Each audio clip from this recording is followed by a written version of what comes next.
सारे आंखें बंद करके चार लफ्ज सोचें। लीडर, मसीहा, कायद, निजात दहिंदा। इन चारों लफ्जों को सोचते हुए कभी भी आपका अपना चेहरा आपके सामने नहीं आएगा। सियासी जमातें होती हैं इदारा, और इदारा किसी की मलकियत नहीं होता। मैं हर जगह जहां भी जा रहा हूं, जिस भी यूनिवर्सिटी में, जिस भी कॉलेज में, वहां जाके कोशिश ये कर रहा हूं कि एक सवाल पूछूं, और सवाल मैं आपसे भी पूछता हूं। कुछ लोगों के पास इसका जवाब होगा, कुछ के पास नहीं होगा।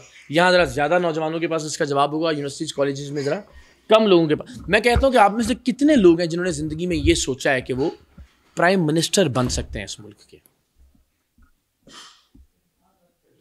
एक, दो, अच्छा एक अच्छा जी, एक तो ये कि जाहिर है आपने ये ख्वाब होता है, या ये कि मैं, एक ये है कि ये प्रैक्टिकल भी लगता है आपको, यानी ये सिस्टम, ये निज़ाम, इसमें आपको लगता है कि बन भी सकते हैं।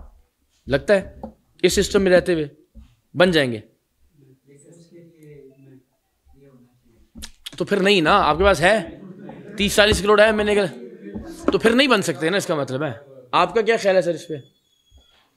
जी सर, मसला ये है कि हम भी पॉलिटिकल फैमिली से बिलोंग करते हैं, मसला ये कि इस तरह पॉलिटिक्स चल रही है ना, इस वक्त तो कोई बंदा ख्वाहिशमंद है नहीं है प्राइम मिनिस्टर बनने। तो वे थिंग्स आर गोइंग। जी, इस पर आते हैं, तफसील से आएंगे इसके ऊपर। हाँ बिल्कुल ठीक है। नहीं ऐसा नहीं है सर, इसमें भी सारे नहीं है, तो ये भी तो बने ही हुए हैं ना, जो बने हुए इसी सिस्टम में। उन्होंने कहा सानू बढ़ाओ जी, ऐसी आने, है ना। हाँ, हर बार ये होता है। हम जो सिस्टम जिसकी बात कर रहे हैं, ये पॉलिटिक्स तो 78 साल से चलती रही। बदकिस्मती ये है कि वो जो सियासी इस्टेब्लिशमेंट, बस थोड़ा सा फात बेटा 5 मिनट आप स्टेज पे हैं, तो सबकी तवज्जो यहाँ आती है। प्रॉब्लम ये है, हम इस मुल्क की मिलिट्री इस्टेब्लिशमेंट को तो प्रॉब्लम मानते रहे हैं, हमने एक दूसरा प्रॉब्लम कभी आइडेंटिफाई नहीं किया, और वो है आपकी सियासी इस्टेब्लिशमेंट। सर, जो मिलिट्री इस्टेब्लिशमेंट का डिक्टेटर है ना, वो 3 साल में, 6 साल में, हद 9 साल में जान छोड़ देता है। ये जो सियासी इस्टेब्लिशमेंट के डिक्टेटर्स हैं ना, ये 40 साल से जान नहीं छोड़ रहे सिस्टम की। और यही जो सियासी डिक्टेटर्स हैं ना, यही हम, एक जुमला हमने सुन लिया है कि जी वो इस्टेब्लिशमेंट लेकर आती है जी इनको, इस्टेब्लिशमेंट ले। सर, ये दूध पीते हुए बच्चे हैं, ये रोटी को चोची कहते हैं कि इस्टेब्लिशमेंट इनको ज़बरदस्ती डंडे के जोर पे लाके कहती है प्राइम मिनिस्टर की सीट पे बैठो। ये सारे बारी बारी साजिशें करते हैं दूसरों के खिलाफ। यानी अगर एक सियासतदान के खिलाफ धांधली होती है, तो दूसरा सियासतदान वो धांधली अपने हक में करवाता है।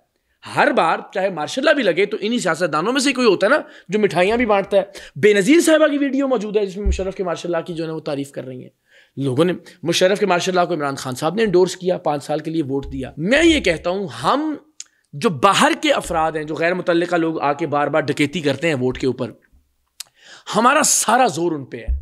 वो जो हमारे घर का हमारा भाई उनको ला के दिखाता है, बताता है कि जेवर यहाँ पड़ा हुआ है, मालो मता यहाँ पड़ा हुआ है, मेरी वालदा का जो है ना कैश इधर इधर आके डकैती करो, उसका गिरबान पकड़ने के लिए हम तैयार नहीं है। उसको हम जो है ना वो इनकलाबी बना देते हैं जब वो निकलता है डकैतों से अलग होता है। तो ऐसा ही है ना, वो एक कहता है वोट को इज्जत दो, हम कहते हैं जी बल्ले बल्ले बल्ले जी क्या बात है वाह वाह। दूसरा कहता है जी हकीकी आज़ादी। वो जो वोट को इज्जत दो कह रहा होता है, वो आज गोद में बैठा हुआ है। जो हकीकी आज़ादी कह रहा होता है, वो कल गोद में बैठा हुआ था, अभी दोबारा बैठने के लिए तैयार है। वो कहता है बात ही जर्नैलों से करूंगा। तो ये सिस्टम जो हम जिसकी बात कर रहे हैं, मैंने अंदर भी ये बात की सर, प्रॉब्लम ये है 2022 से पहले भी यही सिस्टम था, यही इस्टेब्लिशमेंट थी। हमारा प्रॉब्लम ये नहीं है कि एस्टेब्लिशमेंट का मसला है, हमारा प्रॉब्लम ये है कि उस एस्टेब्लिशमेंट ने हमारे आदमी को क्यों नहीं बिठाया हुआ वज़ीर आज़म की कुर्सी पे। इसके अलावा कोई मसला नहीं है सर। वरना तो 2022 से भी पहले सर यही एस्टेब्लिशमेंट थी ना, यही बलोचिस्तान था, यही गुमशुदा अफराद थे, यही DHA था, यही फौजी फूड, यही फौजी फर्टिलाइजर, यही फौज का बजट, यही सकूत ढाका, वही मोहतरमा बेनज़ीर फातिमा जना, वही 4 मार्शल। सारों को पता था, नहीं पता था सर हमें। लेकिन चूंकि हमारा फेवरेट आदमी इस्टेब्लिशमेंट की वजह से इस कुर्सी पे था, हमें लगता था कोई मसला नहीं है। तो आज भी इस्टेब्लिशमेंट से मसला नहीं है किसी को, मसला ये कि हमारा बंदा क्यों नहीं है। और ये हर बार हमने हमेशा पाकिस्तान की तारीख में इस्टेब्लिशमेंट के खिलाफ भुट्टो की लड़ाई लड़ी, बेनज़ीर की लड़ाई लड़ी, इस्टेब्लिशमेंट के खिलाफ नवाज शरीफ की लड़ाई लड़ी, इमरान खान की लड़ाई लड़ी। हमने कभी निज़ाम की लड़ाई नहीं लड़ी। हम शख्सियात की कुर्सियों की लड़ाई लड़ते रहे आज तक, और इसी के खिलाफ मैं थोड़ी सी कोशिश कर रहा हूँ कि लोगों का शऊर और उजागर करूँ। वो सवाल वापस आ जाते हैं कि जो है ना वो ये शख्सियात की वजह से इस मुल्क का कोई नौजवान नहीं सोचता कि मैं हमेशा कहता हूँ जी सबसे, सारे आंखें बंद करके 4 लफ्ज सोचें। एक लफ्ज सोचें लीडर, एक लफ्ज सोचें मसीहा, एक लफ्ज सोचें कायद, एक लफ्ज सोचें निजात दहिंदा। इन चारों लफ्जों को सोचते हुए कभी भी आपका अपना चेहरा आपके सामने नहीं आएगा। यानी आप मसीहा कहेंगे आपको लगेगा कोई और उतरेगा आसमान से, आप निजात दहिंदा का लफ्ज़ बोलेंगे आपको लगेगा कोई पहाड़ों से उतरेगा नाजिल होगा, आप कायद या लीडर का लफ्ज़ सोचेंगे तो आपको कोई और जहन में आएगा, किसी और की शक्ल आएगी, आपकी शक्ल कभी नहीं आपके जहन में आएगी। यानी मसीहा कोई और होगा, निजात दहिंदा कोई और होगा। ये वो अंदर भी मैं बात कर रहा था, ये प्रॉब्लम इस वजह से है कि हमें हमारे दिमागों में ये बात डाल दी गई है कि लीडर एक ही होता है, लीडर सदियों में एक पैदा होता है और कायद जो है वो ता है। यानी जब कायद मरेगा ताहयात कायद, वो जान छूटेगी हमारी, या हम मरेंगे तो उसकी जान छोड़ेंगे।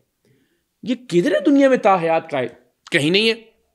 हमने अंदर भी मिसाल दी, आप सभी सबके फ़ोन में चैट जीपीटी मौजूद है, बहुत सारे दोस्तों को पता है, जिनको नहीं पता वो पूछ लें कि जिन 30 सालों में आपने और मैंने नवाज शरीफ साहब का, इमरान खान साहब का और सिर्फ जरदारी साहब का नाम सुना है। ऐसा ही है, आपने मैंने अपनी होश में ये 3 नाम सुने मेजरली।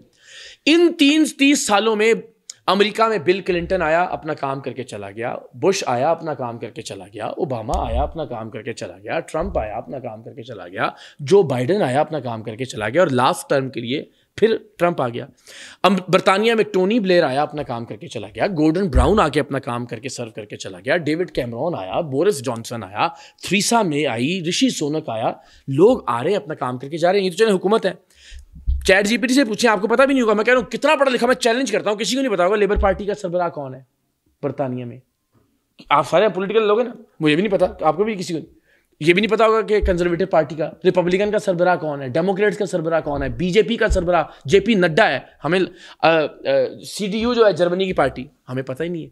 वहाँ पे लोग, ये अंदर भी मैंने बात की, दुकान होती है सर कि मोहम्मद शफीक ने दुकान खोली, अब मोहम्मद शफीक उसका शटर उठाएगा, जब तक वो जिंदा है मोहम्मद शफीक उसका शटर गिराएगा, वही गले पे बैठेगा, वही फैसला करेगा कौन सा माल रखना है, कौन सा माल निकालना है। सियासी जमातें दुकान नहीं होती, सियासी जमातें होती हैं इदारा, और इदारा किसी की मलकियत नहीं होता। इदारा लोगों की मलकियत होता है। इदारा जो है वो सिस्टम की मलकियत होता है। लोग आते हैं, अपना काम करते हैं और चले जाते हैं। सारी दुनिया में ऐसा ही है। ये जितनी पार्टियों की मैंने मिसाल दी आपको, जिन 30 सालों में मैंने और आपने नवाज शरीफ साहब का, इमरान खान साहब का और जरदारी साहब का नाम सुना है, ज़रा पूछिए चैट जीपीटी से कि पिछले 30 साल में लेबर पार्टी के सरबराह कितने रहे, कंजर्वेटिव पार्टी के सरबराह। वो जो SHO के कमरे में बोर्ड लगा होता है ना, वो आपको बताएगा 12 लोग, 15 लोग, 13 लोग। 2002 से 2006 तक ये था, 2006 से 2010 तक ये था, 2010 से 2014 तक ये था, 2014 से 2018। अब क्या इस सिस्टम में वो हमसे बुरा परफॉर्म कर रहे हैं? अच्छा परफॉर्म कर रहे हैं। और हम दुनिया का चौथा बदतरीन पासपोर्ट है नीचे से, सोमालिया, अफगानिस्तान और इथियोपिया के साथ। तो कुछ तो है ना जो हम गलत कर रहे हैं।